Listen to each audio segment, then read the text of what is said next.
குல்ஃபி ரமேஷ் அடிக்கடி போகிற ரோடு தானா? ஆமாம் சார், நான் நல்லா விசாரிச்சிட்டேன் சார். 10லேருந்து 11 மணிக்குள்ளே தான் சார் அவன் வருவான். இங்கே தான் அவன் ரெகுலராக குல்ஃபி விற்கிறான். ஒரு வேளை குல்ஃபி ரமேஷ் இந்த கொலை பண்ணியிருந்தா இந்த கேஸ் நீ எப்படி டீல் பண்ணியிருப்ப?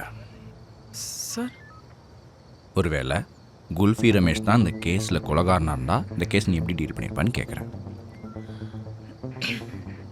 சார், குல்ஃபி ரமேஷ் கொலைகாரனாக இருக்கிறதுக்கு சான்ஸ் இல்லை சார்.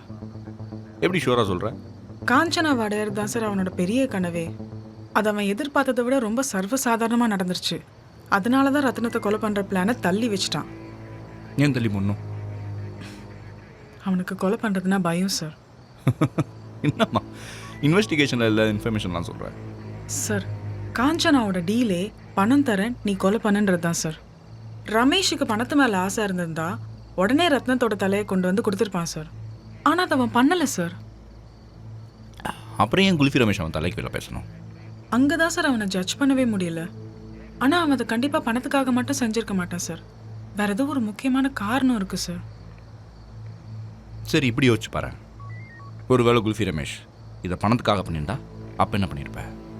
சார், என்னதான் காஞ்சனா அவங்க 2 பேரும் தப்பான ரிலேஷன்ஷிப்பில் இருந்தாலும் அது எப்பவும் நமக்கு நிலையானது இல்லைன்னு ரமேஷ்க்கு தெரிய வந்திருக்கலாம்ல சார். தான் கையில் பணம் இருந்தால் தான் மதிப்பு. ஆனால் அது காஞ்சனா கையிலேருந்து வந்துச்சுன்னா அது அவனுக்கு மதிப்பு இல்லைன்னு அவன் ஃபீல் பண்ணியிருக்கலாம் சார். அதனால தான் சார் அவன் அந்த தலைக்கு விலை பேசியிருக்கலாம் அப்படின்னு எனக்கு தோணுது சார்.